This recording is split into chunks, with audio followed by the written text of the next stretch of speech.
Bienvenue au 4 à 4 avec Candice Archer, Marie-Hélène Bourdua, Marie-Ève Tremblay et Catherine Patry. Les 4 à 4, c'est 4 femmes professionnelles sans enfants qui travaillent en milieu traditionnellement masculin. On fait ce balado pour parler d'enjeux de leadership en toute transparence et avec beaucoup d'humour et on en dévoile pas mal sur notre amitié au passage. Les 4 à 4 sont une présentation de l'Association des diplômés HEC Montréal et de Garda World.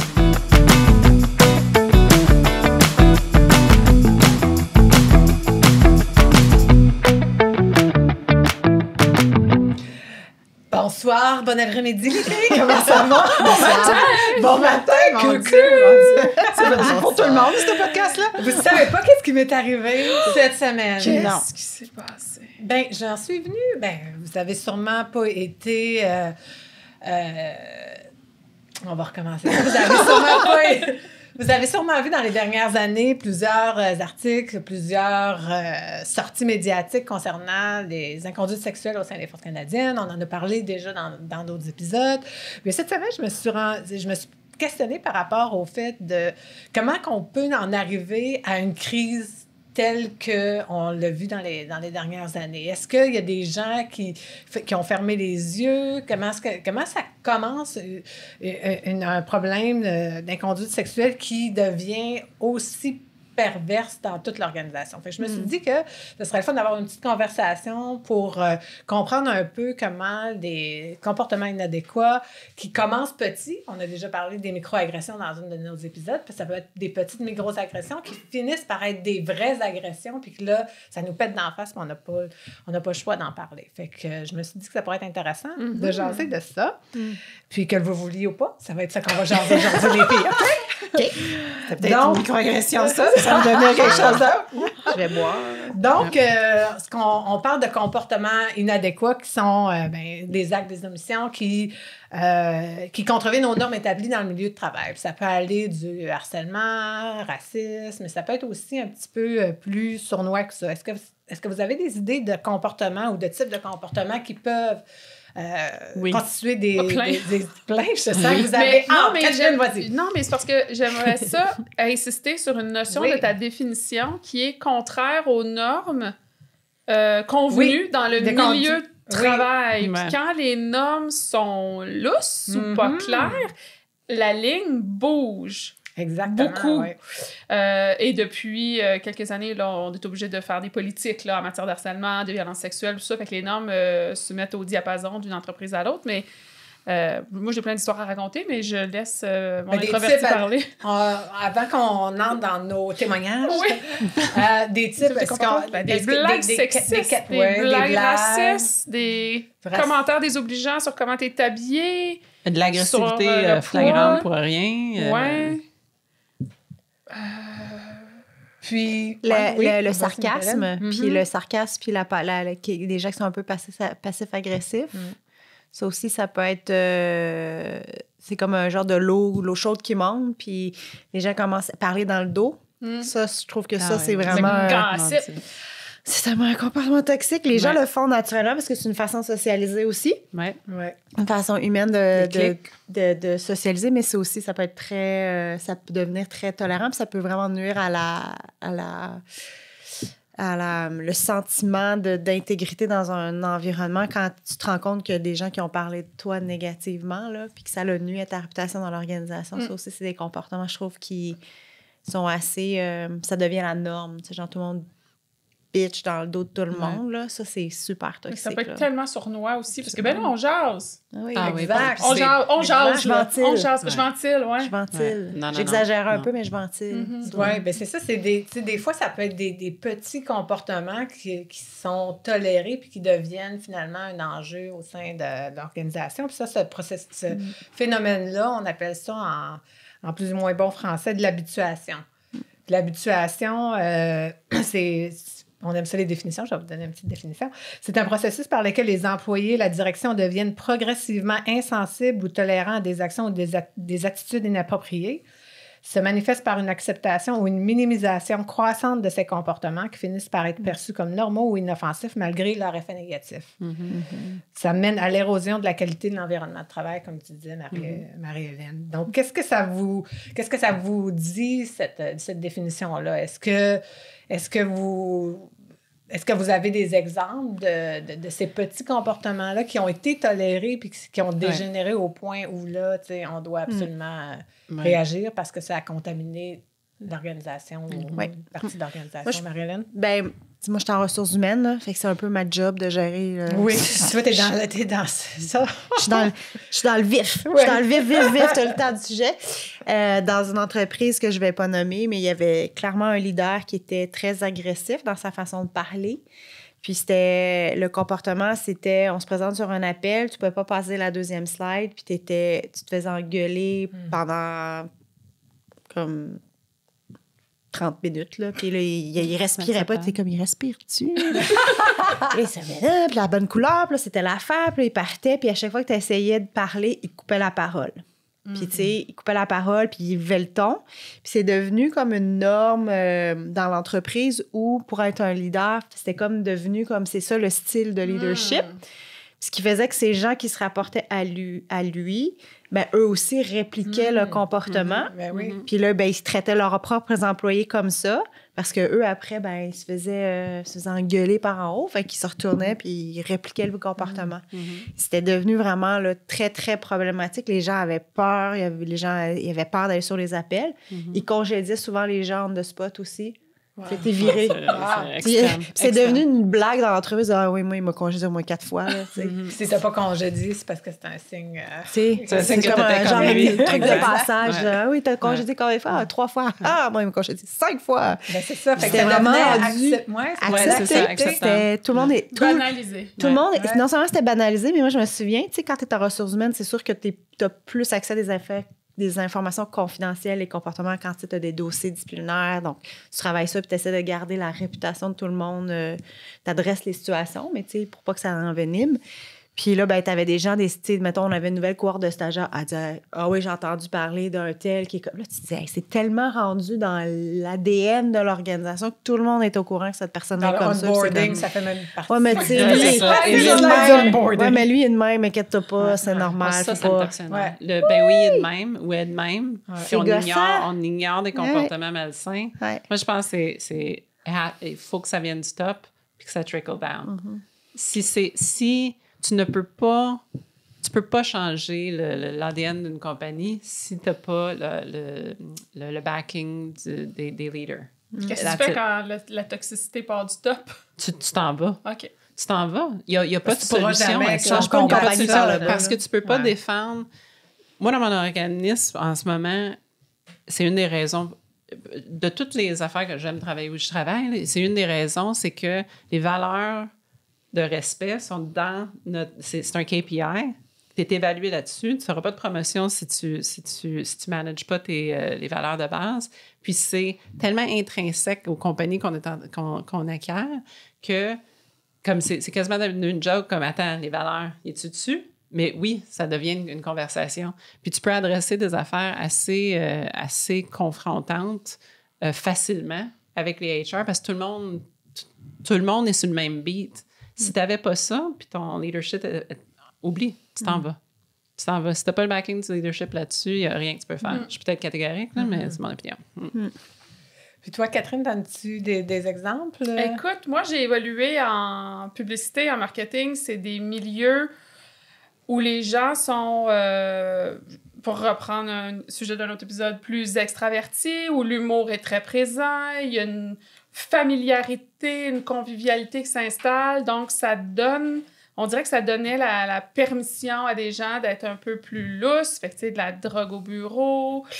Moi, j'ai vu des boss fumer des joints au party de Noël avant que le cannabis soit légal. Je suis partie du party. En avant de tout le monde, genre? Comme si c'était... oui. Fait qu'il y a comme il y a une culture de permissivité. Puis ça, je vous parle d'il y a 20 ans, là. Fait que c'est quand même un bout. Même chose dans où on va par rapport aux choses... Voyons, comment t'appelles ça? Comportement inapproprié au niveau... Inadéquat, oui, au niveau... Est-ce qu'on peut prendre 2 secondes que c'est moi qui ai donné un terme? Oui, merci, bravo! merci. On célèbre ça, on célèbre ça. Oui, à un moment donné, j'ai eu un gars qui était plus senior que moi. Je sais pas s'il était VP, mais en tout cas, il était certainement directeur de quelque chose. J'étais dans le bureau du président avec un autre VP, puis il est rentré, puis il m'a regardé dedans le chandail. C'est fou, là. Le décolleté avec un petit... Oh! Puis c'est pas quelqu'un... Oui, mais c'est pas quelqu'un qui... C'était-tu le son qui était pire que l'action? Je sais pas trop. Mais c'est pas quelqu'un qui était menaçant, qui annonçait prédateur. Je pense qu'il voulait juste voir que j'avais dans mon chandail, puis... puis c'était ça qui était ça, puis il n'est plus jamais rien arrivé après, mais c'est complètement inapproprié. Mais non seulement c'est complètement inapproprié, mais quand t'es dans... Tu sais, à la mi-vingtaine, t'as le président devant toi, t'as un autre VP homme... Ouais. Personne dit rien, tu fais... C'est ça le problème. OK, fait que moi, j'ai rien dit. Puis aujourd'hui, croyez-moi que j'encouragerais toutes les filles à dire quelque chose. Mais à l'époque, fight, freeze, I froze. Berkeley. Personne n'en a plus jamais reparlé. Personne n'en a jamais reparlé. C'était totalement banalisé, totalement normal. Fait que tu vis dans un... C'est comme la grenouille là, que tu mets dans le feu. Là, puis là, le feu commence à... Fait que moi, j'étais rendue une grenouille complètement morte, ébouillantée, et sans le savoir, parce qu'après, dans les postes d'après, il y avait aussi cette culture du commentaire sexuel. Beaucoup. Tellement qu'il y a des gens qui sont partis de l'équipe à cause de ça. Mais moi, comment dire, je sais pas si je suis faite forte ou ça me passe du pied par-dessus la tête, puis des fois, je l'avoue, je trouvais ça drôle.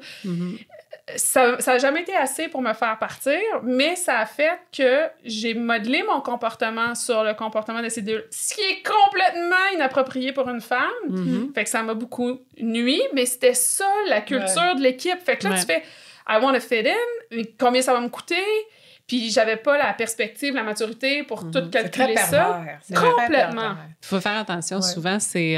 t'as une personne qui est off-track. Mais c'est la personne dominante. Tout d'un coup, tout le monde s'allie à ce comportement-là parce que c'est dominant puis c'est négatif. Puis c'est beaucoup plus facile d'y aller avec pouvoir puis négativité que d'être douce et gentille. Tu vas te faire écraser, right? So, le monde se modèle. Puis surtout si c'est cette personne-là qui a le bâton du pouvoir, c'est fini. Ben, c'est un bon lien vers comment on doit intervenir, comment on arrête ou on stoppe ces comportements-là. Est-ce que vous avez déjà intervenu dans des situations où un comportement, tu sais, au départ semblait bénin, puis finalement s'est ramassé avec quelque chose d'un peu plus...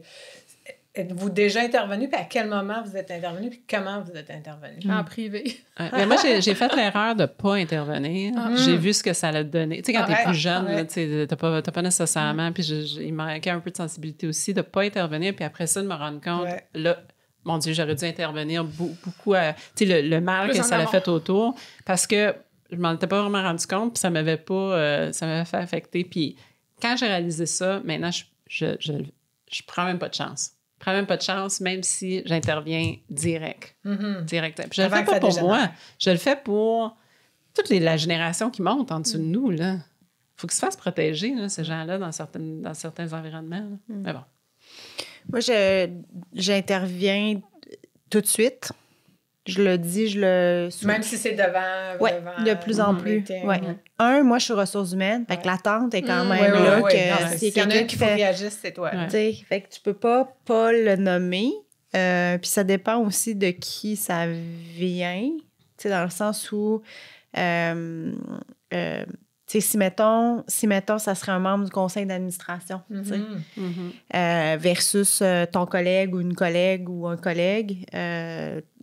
j'interviens. Dans tous les cas, je vais dire quelque chose. Puis moi, je trouve que c'est important même de le faire de façon publique parce que tu établis la norme. C'est comme quand tu négocies, tu anchor high. Mais dans les comportements toxiques, il faut que tu anchor le behavior, tu sais, tout de suite, on le verbalise, puis on dit non. Ça, moi, je suis pas confortable avec ce comportement. J'accuse pas la personne, je dis je suis vraiment inconfortable. Je parle au jeu. Je le fais des fois, je suis comme ça. C'est vrai! Oh mon Dieu! Le pire, c'est que je l'avais jamais compris! Ça s'adressait sûrement à moi! je dis, j'étais confortable avec ce qu'on dit. Puis là, ben, les gens font comme, ah, Marianne était confortable avec ça. Mais au travail, tu sais, on le fait beaucoup sur le ton de l'humour, mais au travail, dans mon rôle professionnel, je le fais pas sur le ton de l'humour. Non, faut pas. Puis est-ce que je le nomme?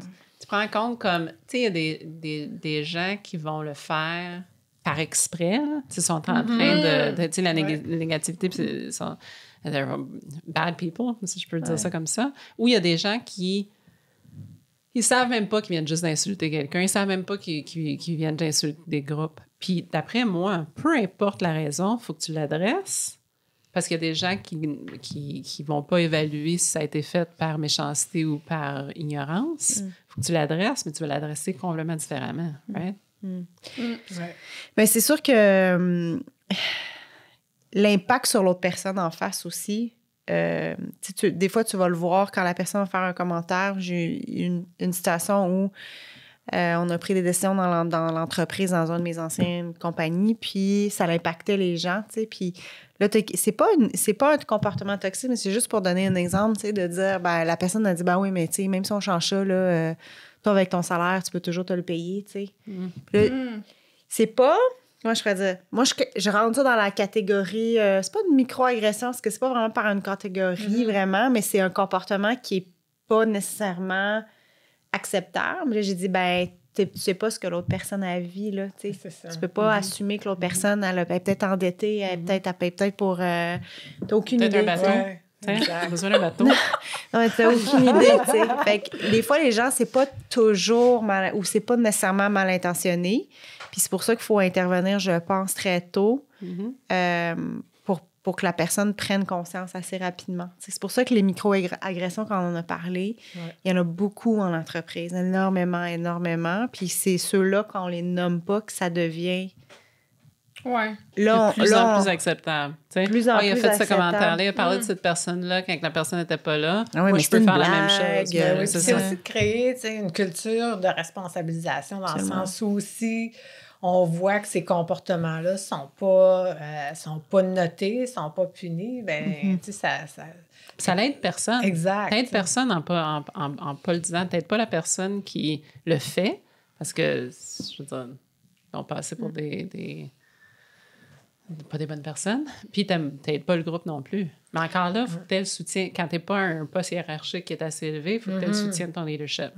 Puis malheureusement, moi, quand j'interviens, c'est parce que là, il est arrivé à dégénérer. Ça a déjà arrivé une fesse de poignée. Il y a eu un commentaire, une blague, une photo qui a été envoyée. Une personne qui essaie d'embrasser un autre employé de force. Toutes sortes de trucs comme ça. Mais idéalement, tu voudrais que la culture fasse en sorte qu'au plus bas niveau, ça soit déjà noté. Exactement. Quand ça commence à être juste des petites paroles, après ça... Je pense... Puis il y a la formation, on en fait, mais souvent, les gens font comme la formation harcèlement. C'est hyper genre... on clique, puis on pense mais corporatif. Nous autres, il y a des conversations autour parce qu'on rit, parce que justement, on dit, ben là, je peux-tu te toucher à l'épaule? Je peux-tu pas te toucher à l'épaule? Puis c'est vrai que c'est dans l'humour, mais en même temps... On en parle. On en parle. Je dis, moi, j'aime pas ça me faire toucher, mais je peux te toucher à l'épaule. Je l'ai vécu. Mais il faut le verbaliser pour dire, il n'y a rien de, mais je comprends que je ne dois pas faire ça. C'est bien correct. Puis je pense aussi qu'il ne faut pas que mettre la responsabilité sur la personne qui pose le comportement. Il faut que la personne, on a tendance à freezer. Mais il faut aussi que ce soit correct, que les gens se sentent à l'aise de dire je suis pas bien avec ça. Ouais. Il y a deux éléments, right? Les gens ont peur de se faire punir puis de se faire mettre à l'écart. Puis il faut que tu aies un environnement. La responsabilisation, que les gens voient que c'est pas toléré. Exact. Ils se donnent le droit de le noter parce qu'ils savent qu'ils vont avoir le soutien du niveau stratégique. Quand je fais des enquêtes de harcèlement, là, quand ça arrive, là, souvent, il y a plein de témoins. Souvent, c'est ça, qui n'ont rien dit. Puis on a dit, alors, puis là, quand tu commences à poser des questions, on dit, ah oui, il a dit ça, il s'est passé ça, elle a fait ça. Hein? Puis je suis comme... Mais pourquoi vous avez rien dit? Exact. Fait que là, toi, faut pas nécessairement juste porter le blanc, faut que tu te remettes en question comme organisation. Ça veut dire que tu as vraiment du travail à faire. T'as pas une culture de sécurité psychologique si les gens témoignent de comportements indécents. Est-ce que vous pensez que dans notre environnement maintenant, que beaucoup de choses sont des micro-agressions et des agressions qui ne l'étaient pas avant? On est beaucoup plus sensible à ces choses-là. Souvent, tu peux te dire... que je sais pas, est-ce qu'elle se sentait inconfortable? Devrais-tu dire quelque chose? Devrais-tu créer un problème? Ou c'était rien? Tu sais, il y a comme L'escalade, une zone grise de... que peut-être, je devrais peut-être y en parler, mais en parlant, est-ce que je suis en train de créer un problème? Peut-être la personne ne s'en est pas... Tu sais, il y a tout le temps un genre de... Comme tu disais, les gens n'en ont pas parlé. Est-ce que c'est parce que c'était... Quand c'est flagrant, c'est flagrant. Là, je parle c'est ça, exactement. Ça, je parle pas de ces situations-là. Mais des petites situations où c'est arrivé une fois, puis tu étais comme, that was weird, mais est-ce que j'ai mal interprété? C'est souvent Qu'est-ce qui est mieux de que ça faire? peut, Qu'est-ce que vous pensez qu'il est mieux de faire dans cette situation? Moi, j'enquête. J'ai un exemple. T'enquêtes? C'est pas formellement? Même avec non. Ouais, parce que... Je vais... un chapeau de Elle arrive au bureau le lendemain avec un chapeau de chapeau. Non, mais je pose des questions. Je vais vous donner un exemple. Mon équipe, il y a des gars puis il y a des filles, mais j'ai eu un commentaire comme quoi les gars se tenaient beaucoup ensemble et que ça venait à créer une culture de bro. Boys Club. De boys club, de bro dans l'équipe. Puis je l'avais pas remarqué, mais quand on me l'a dit, j'ai été attentive à ça. Puis j'ai fait comme, oui, c'est vrai que ça peut être perçu comme ça. Au dîner, il y avait des conversations un peu excluantes. Donc, j'en ai parlé, puis les gars ont fait « Ah, OK, pardon, excusez-nous, on va faire plus attention. » Et ça s'est défaite à 85%, parce que bros will be bros, puis ils ont des affinités, puis tu peux pas empêcher un cœur d'aimer, là, les gens vont se parler. C'est quoi des choses excluantes, des conversations Une excluantes? conversation, mettons, on est 6 autour d'une table pour dîner, il y a 4 filles puis 2 gars, les gars monopolisent la conversation, sont pas assis un à côté de l'autre, ils monopolisent la conversation pour parler d'un sujet sur lequel les deux trippent avec passion. Ouais. Et les filles, on n'embarque pas parce qu'on connaît moins le sujet ne nous intéresse pas, ou ça ne nous tente pas de parler de ça, et ils se rendent pas compte que personne d'autre parle autour de la table parce qu'ils prennent toute la place aussi en volume, en force. C'est pas genre, nous, on a une petite conversation ici pendant que... Donc ça n'a pas duré très longtemps, là. Ça a été désamorcé extrêmement rapidement. Puis après ça, tu sais, à moi, comme leader, de l'adresser, puis aux gars de faire attention. Mais après ça, je suis pas là en train de monitorer. Les deux gars qui sont dans le bureau, qui prennent un café ensemble, combien de temps sont restés. De quoi parle-t-il? Voilà. Mais au dîner, je l'ai plus jamais ressenti. Puis même physiquement, dans le bureau, ils font plus attention. Je vais remettre une politique comme ça. 50% des conversations ne peuvent pas être de golf. De sport. Je serais vraiment déçue parce que moi, j'aime ça parler de golf. Non, mais parce que c'est pas inclusif. Mais quand j'ai dîné récemment, j'étais avec 4 gars, ça a donné comme ça, puis là, ils ont parlé de toutes sortes d'affaires, j'ai fait « OK, c'est mon tour, Taylor Swift pour 5 minutes. » Ils m'ont écouté. Ils riaient. C'est clair, tu peux parler de football avec ça. Exactement. C'est un win-win. Moi, j'ai dans les adoré la stéréotypes de conversation. genre, je suis inconfortable avec ça. Mais pour revenir à ta question, moi, mon conseil que je te donnerais, c'est que... C'est quoi encore ma question? C'est que si tu vois, t'es pas c'est pas sûr, puis là, oui, merci. si t'as un doute, il n'y a pas de doute. Si t'as un doute, puis tu dis, je suis pas sûre, prends par défaut. J'ai un doute, dis à la personne, je t'ai senti inconfortable. Peut-être qu'elle dit, non, je pensais à mon souper. Je vais pas tout de suite au coup de poing d'en face. Pas tout de suite au couper dans. Mais moi, mon conseil, c'est s'il y a un doute, il n'y a pas de doute. Pose la question, puis assure-toi que tu valides. En tant que gestionnaire, 100%. Mais en tant que collègue de travail? Aussi, why not? Moi, je pense qu'on doit encourager ça en tant que collègue de travail parce que, tu sais, de toujours encourager... viens me voir, je vais régler ça, puis viens me voir, tu sais, à un moment donné, ça régler ça, vous êtes des Non, mais c'est pas que je vais régler ça, c'est de dire, il y a quelque chose qui s'est passé, tu t'es senti inconfortable, parce que le verbaliser peut-être crée un problème aussi. La personne, elle était bien correcte avec ça, puis toi, en disant, c'était weird, oui, c'était weird finalement, puis tu sais, mais je pense pas qu'on doit avoir peur, par exemple, parce que si tu l'adresses pas, la personne était peut-être vraiment inconfortable, puis là, tu perds une opportunité Totalement d'accord avec toi, Puis en tant que gestionnaire, je pense peu importe, on prend pas de doute. Mais souvent, tu veux pas nécessairement créer une situation qui n'était pas une situation, tu sais.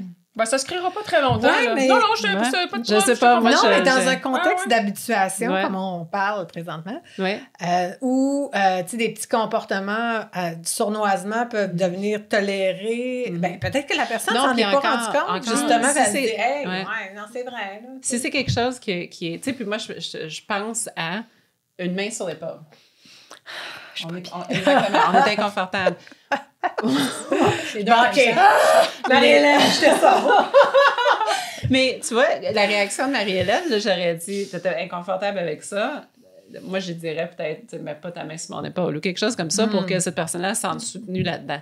Mais quelqu'un met sa main sur mon épaule, je m'en suis même pas rendu compte. Mais après ça, si quelqu'un vient me dire, il a mis sa main sur ton épaule, c'était bizarre, je dis, c'était-tu bizarre? Je pense qu'il y a une différence entre introduire un comportement et dire, il a mis une main sur ton épaule, c'était bizarre, comment tu te sentais par rapport à ça? Ben c'est ça. C'est ça de dire, je t'ai senti inconfortable tout à l'heure. Est-ce qu'il y a quelque chose qui s'est passé qui t'a mis inconfortable? Ah ouais, c'est peut-être l'approche. Ouais. Tu mets pas le geste ou le truc dans la conversation, puis va dire, non, c'est correct. Okay. Même si la personne ne répond pas sur le coup, tu viens de donner un signe que s'il arrive de quoi ou une autre situation, tu as établi la norme que c'était OK d'ouvrir la porte. Très bon conseil. Comment ça se passe dans l'armée?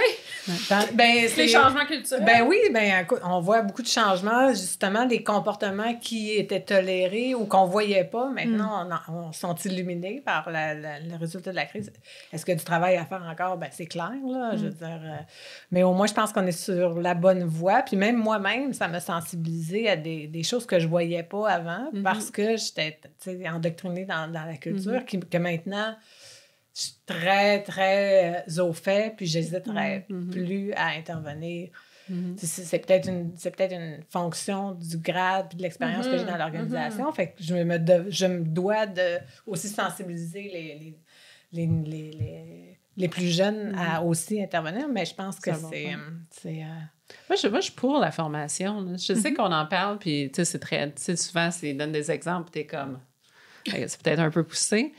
Mais je suis vraiment pour la formation continue là-dessus. Tu sais, il n'y a pas de... Je pense, fais-le une fois par année. Nous autres, on l'avait avant nos parties de Noël dans le temps, puis tout ça. Là, c'est bon timing. Ben non, mais c'est ça, juste dire, c'est correct. Il va peut-être avoir des affaires comme ça. Notre responsabilité, c'est de l'adresser puis de rappeler que c'est la norme dans la compagnie, tu sais. Oui, puis de reconnaître aussi les bons... tu sais, si une personne dans ton équipe a intervenu puis qui a eu un comportement qui a cessé, ben je vais reconnaître la personne qui est intervenue, puis je vais y faire une note de rétroaction qui va... Courage. Oui, exact. Ouais, c'est vrai. Il faut du courage pour faire ça. Ouais. Bien, écoutez, les filles, je voulais juste qu'on discute là, d'un sujet qui est quand même, qui nous touche toutes, je pense. Puis, tu sais, je pense qu'on est quand même assez sensibilisés, mais c'est notre devoir aussi comme leader senior dans nos organisations de s'assurer qu'on continue de mener la bataille, puis de reconnaître ces comportements-là, de les adresser au plus bas niveau le plus rapidement possible, puis de mettre en place des politiques claires aussi pour créer une culture de responsabilisation dans nos organisations. Puis aussi rester à l'affût parce que la société change. Puis ce qui est insultant, je dis un mois, peut-être pas aussi vite que ça. Ce qui est insultant, v'là quelques années, les encore.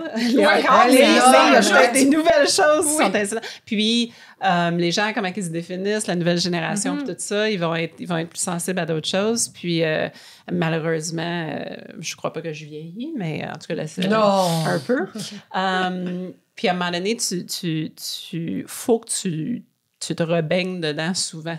Il faut que tu te poses des questions. Tu réactualises. Exactement. Les normes évoluent, c'est certain. On doit évoluer avec ça. Sinon, on reste encarcané dans le passé.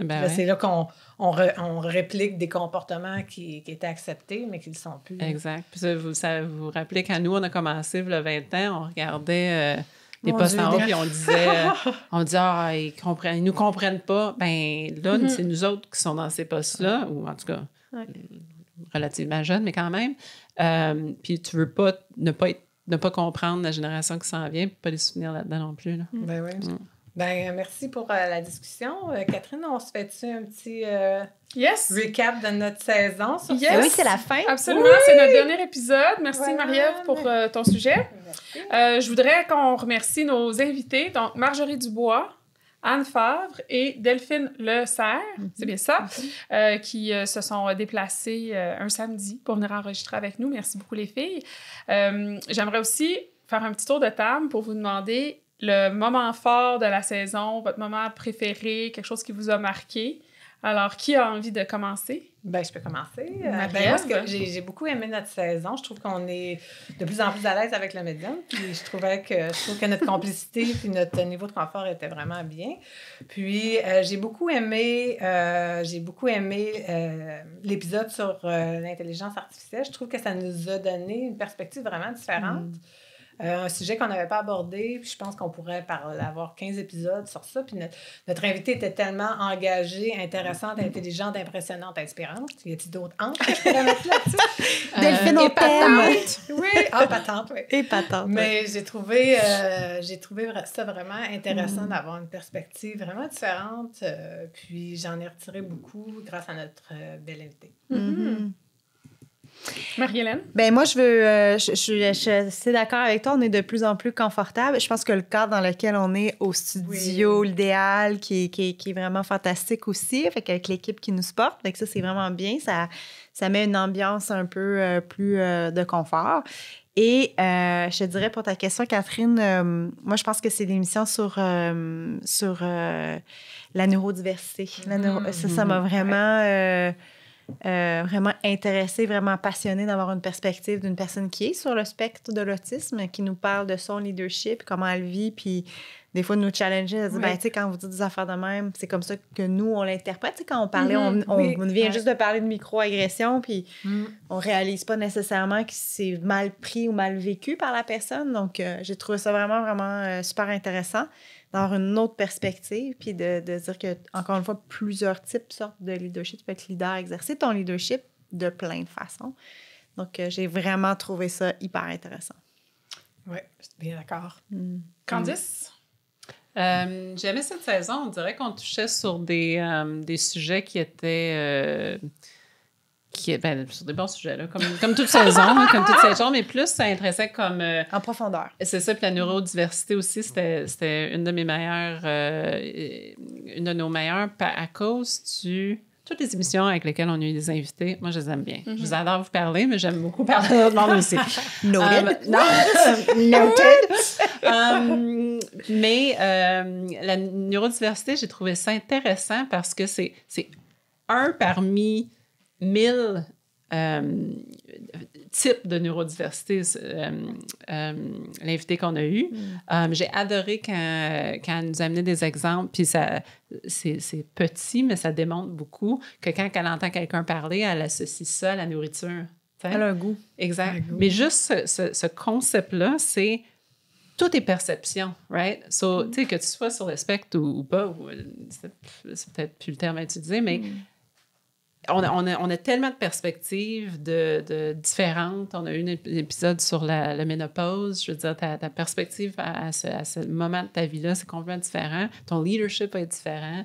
Tu sais, il faut mettre tous ces éléments-là ensemble pour être un bon leader, puis ça en fait. Oui. Mais tout ça pour dire que c'est celle-là... celle-là que j'ai bien aimée. Et toi, Catherine? Oui, toi. Moi, c'est l'épisode que toi, t'as fait... Marie-Ève. Marie-Ève sur l'intelligence cristallisée puis l'intelligence fluide. J'avais oublié celle-là, c'est vrai, moi aussi. Avec la recommandation du livre Strength to Strength que j'ai acheté, qui est sur ma table de chevet, que j'ai commencé. J'ai-tu dit que je l'avais aimé? Tu l'as dit. Yes. Mais... ça m'a rentré dedans, en fait, pas un peu, beaucoup rentré dedans, parce que je suis en préparation de cette nouvelle phase, pas pour tout de suite, mais d'ici quelques années. Mais je sens la transformation dans mon intelligence. Et tu as mis des mots sur ce qui se passe dans ma tête. Mon Dieu, Seigneur! Voilà. C'est peurant. Ça m'a fait du bien. Cristallisé. Oui, ça m'a vraiment fait du bien. T'es en déclin. Sur certaines affaires. T'as d'autres forces, Exactement. Mais non, j'ai beaucoup aimé ça. Ça a mis des mots sur des choses. Ça m'a donné un cadre de réflexion. Ça m'a énergisé pour penser à la suite de ma vie, même si moi, ma retraite n'arrive pas nécessairement planifiée comme la tienne parce que tu es dans les forces. Là. La date est pour quelque part en avant. Là. Mais il y a des choses que je veux faire avant dans ma vie professionnelle pour lesquelles je dois semer maintenant pouvoir récolter plus tard. Ouais. J'ai vraiment aimé ça. Je te remercie pour ton sujet. Et je pense qu'avec cette 3e saison, on renforce notre lien avec nos auditeurs. On espère que vous avez beaucoup, beaucoup aimé ça. C'est la première saison qu'on a filmée aussi. Alors, merci à Hugo, merci à Mathieu et merci à Chagnon. Et merci à Guido du studio L'Idéal de nous avoir accueillis si gentiment. Et à Émilie aussi du studio Idéal. Alors, voilà, c'est tout pour cette 3e saison et au plaisir de recevoir vos commentaires au balado4à4@gmail.com. C'était une présentation de l'Association des diplômés HEC Montréal et de Garda World. Merci, madame! Merci!